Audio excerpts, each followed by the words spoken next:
Welcome to another episode of the brand called You, a podcast and podcast show that brings you leadership lessons, knowledge, experience, and wisdom from thousands of successful individuals from around the world.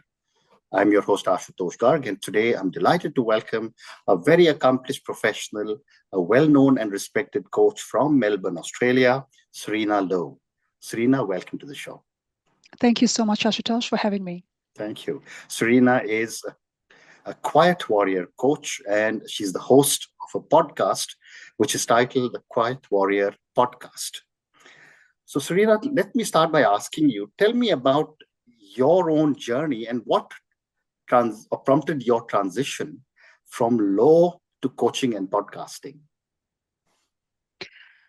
I would say it was a very non-linear journey. And it started off because I had reached a point in my career where I was not satisfied, where I was restless. But the thing is, I didn't have a plan B at the time.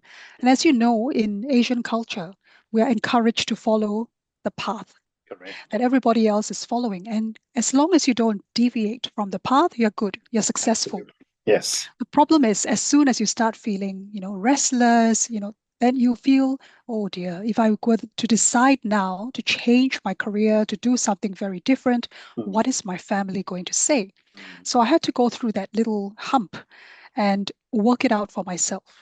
And because I didn't have a plan B, I was actually about to undertake, I suppose, what you call a self-exploration journey to figure out what is it I really want to do with the rest of my life. Because I couldn't imagine myself, reaching retirement age, only doing law, doing the one thing, and then looking back and realizing I missed out so many other opportunities to live life fully. So I had to figure out what the plan B was. And of course, when you ask big questions like that, you don't always get the answer immediately or in the package form that you want. You have to go on a journey to find out. And so in a very squiggly way, I found one thing and then another. And I think what I learned looking back is that it's only when you take that first step that the door either opens or closes for you, prompting you to move in a certain direction. Yeah. But as long as you're just standing still and trying to figure it out in your own head and try to intellectualize, you're not going to get anywhere because you'll be too frozen with fear. And so that was the dilemma I had, that I was so used to being certain, preparing, planning ahead, and doing everything as perfectly as possible. But as soon as I faced uncertainty, I realized I didn't know who I was.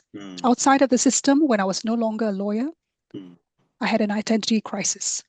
And so part of the journey has also been about figuring out who I am. Yeah. Aside from my education, my qualifications, my past experience, who is this person really? And what is she about? And what is she here on earth to do?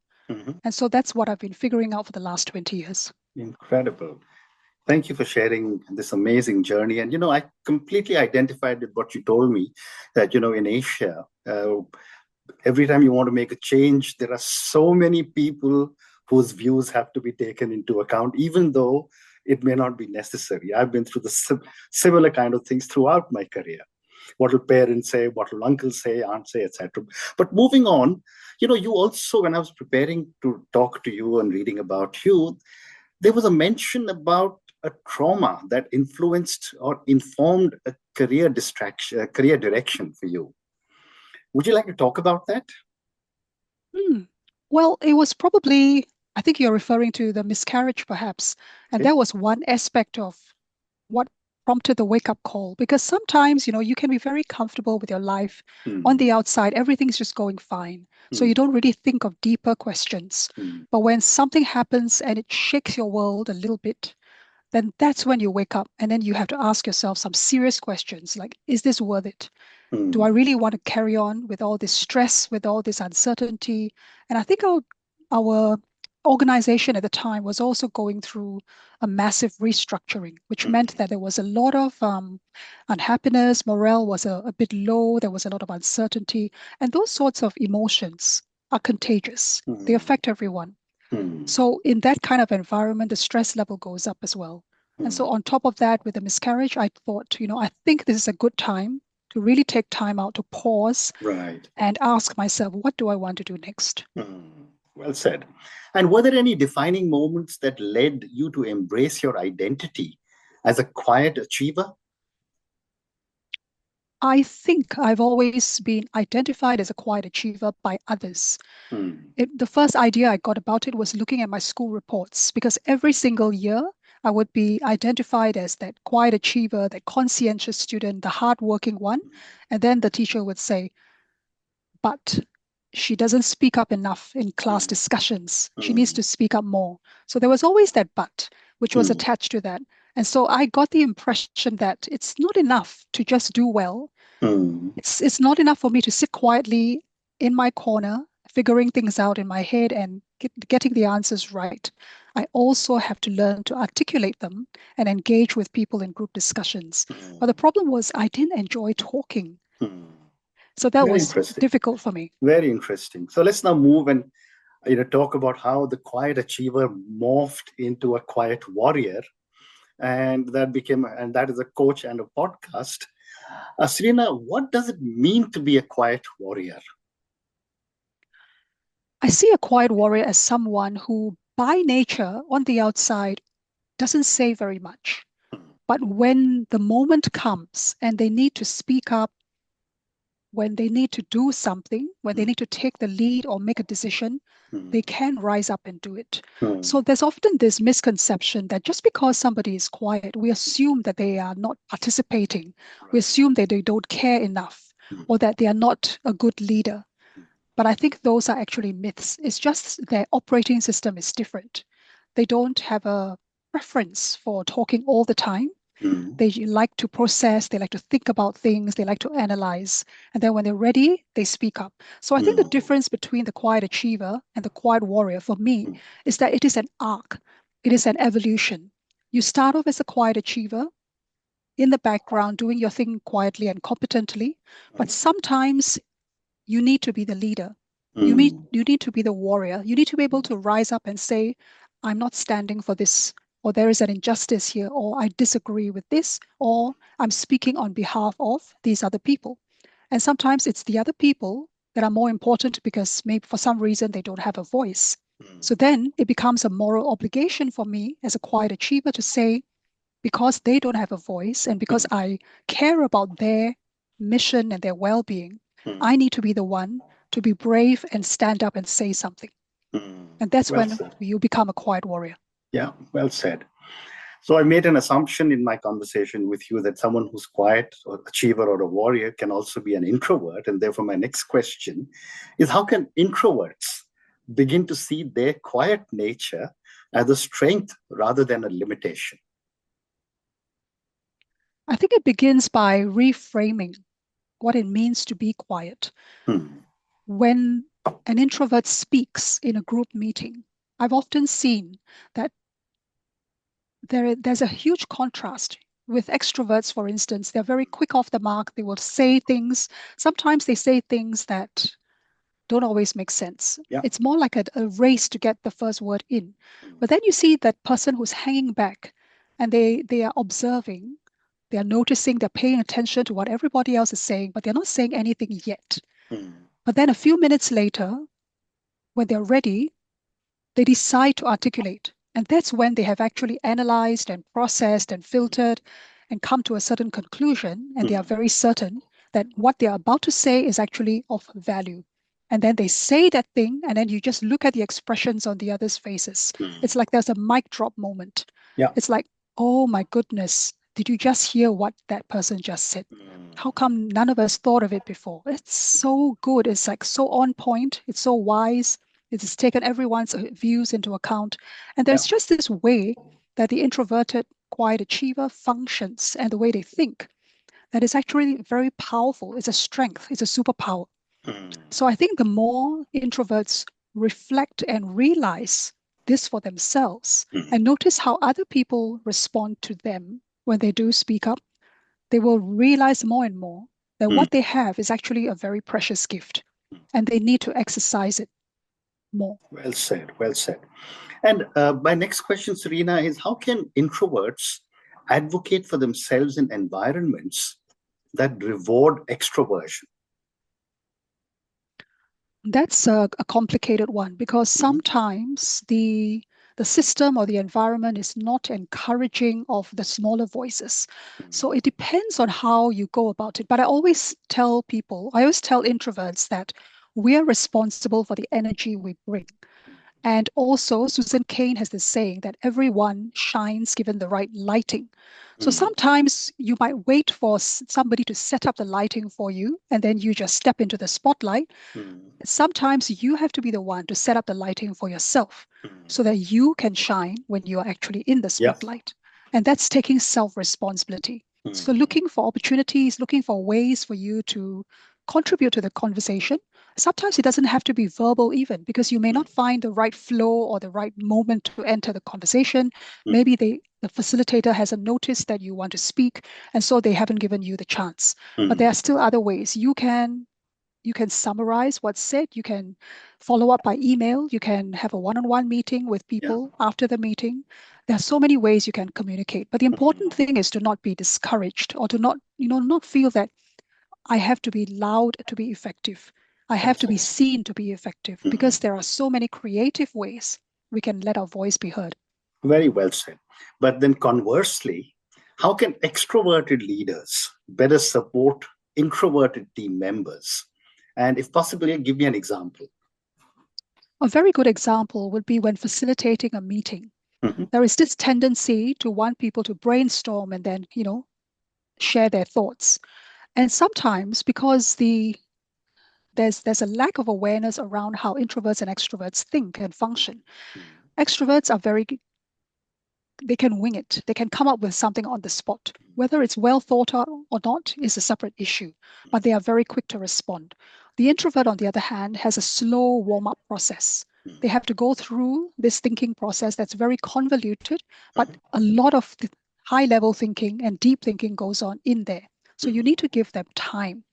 So instead of rushing people to come up with ideas, give them a few minutes. Maybe give them post-its for them to, post-its and pens for them to start scribbling down something to reflect first before asking people to speak. And another thing not to do is to put an introvert on the spot because they don't do well without preparation. They are not so good at winging it. What they like to do is to be given some notice, given a heads up, I'm going to call on you next, or there's going to be this point in the conversation where there's an opportunity for you to speak. Would you like to say something then? And if you give them enough notice, they can rise to the occasion. But definitely don't put them on the spot because that will trigger some kind of a anxious reaction, and that causes their brain to shut down. And what role, in your view, does self-awareness play for an introvert to navigate some of these challenges? I think self-awareness is essential for every person, not just an introvert. But having said that, it is the number one key because as soon as you're aware that this is how you function, if I, as an introvert, using myself an example, if I notice that in certain situations I am less likely to speak freely, that I would get curious about what's happening. Is there something I can do about it? What can I do better next time? But if I don't have self-awareness, then I can't change the way I am. So self-awareness is definitely key. Right. Well said. Let's now move into some other aspects, which is, for example, you also talk about courage during times of transition. How do you personally define courage during times of transition? If I remember correctly, the word courage comes from the French, and it's to do with the heart. So I think the courage in a difficult time is that ability to keep going, to connect with your heart, to know what is the right thing to do, and to do it even though it is very painful or difficult to do at the time. So it requires you to be a bigger and braver person than you usually are. Right.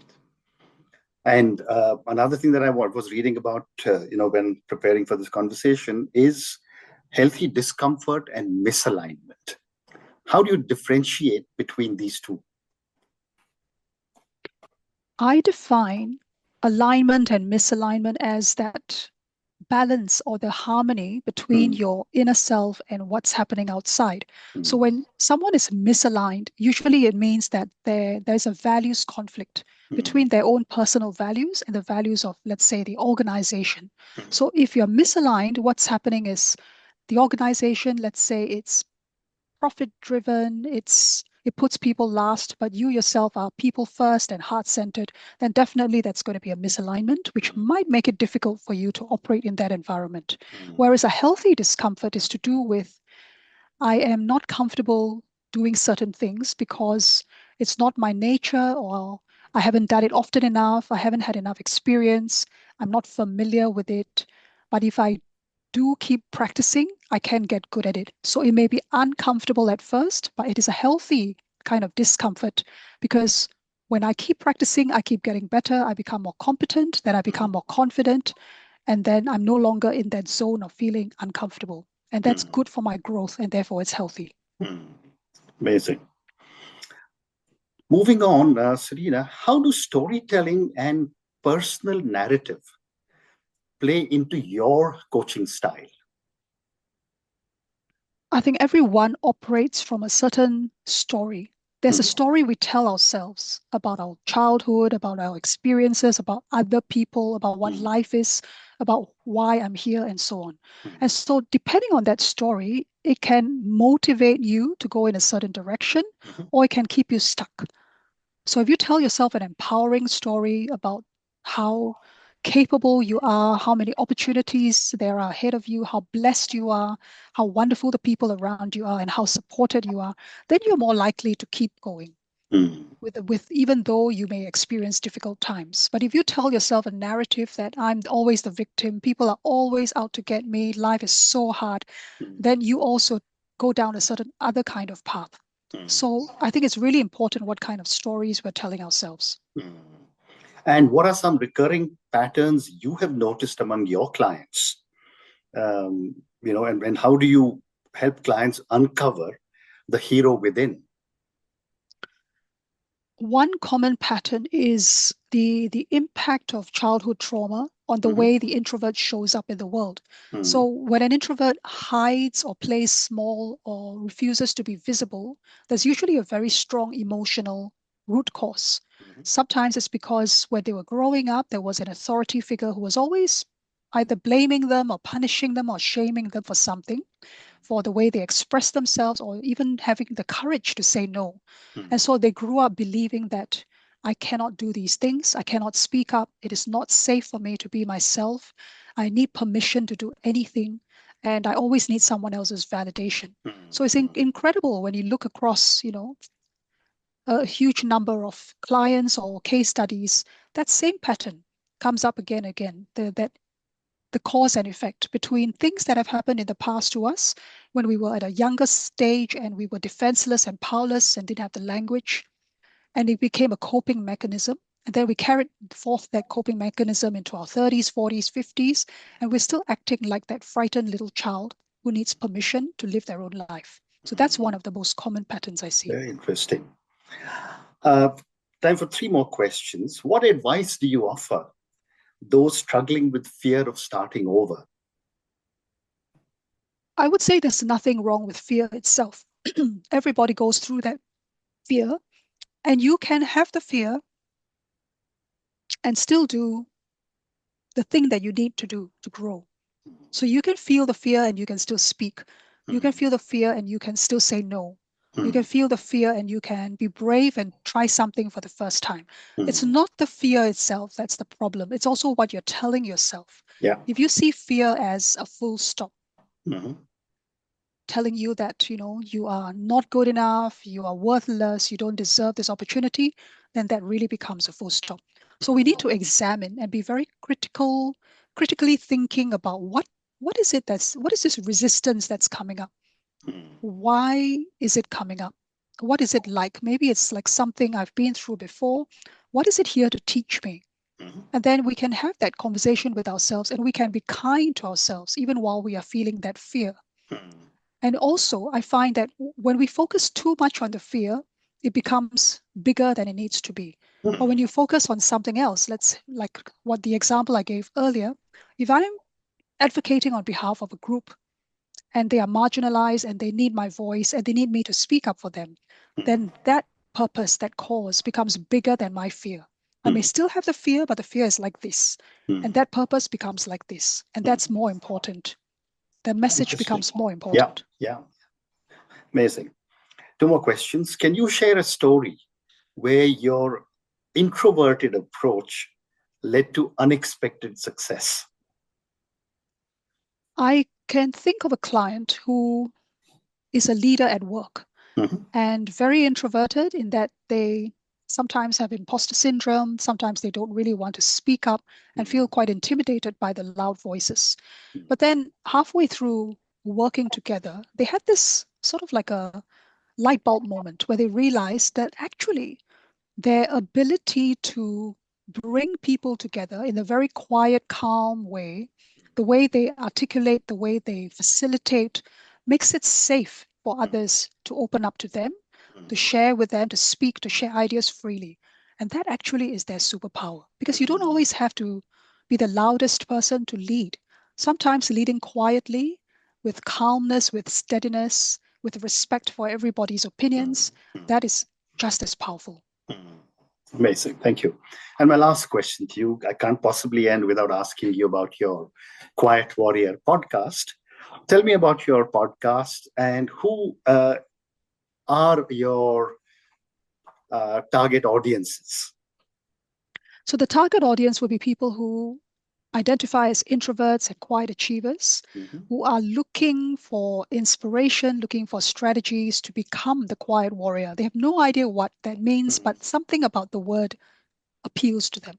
And so the people that I interview on the podcast are either themselves introverts, so they have that unique perspective, or they are people who work with introverts and have a lot of insight into that as well.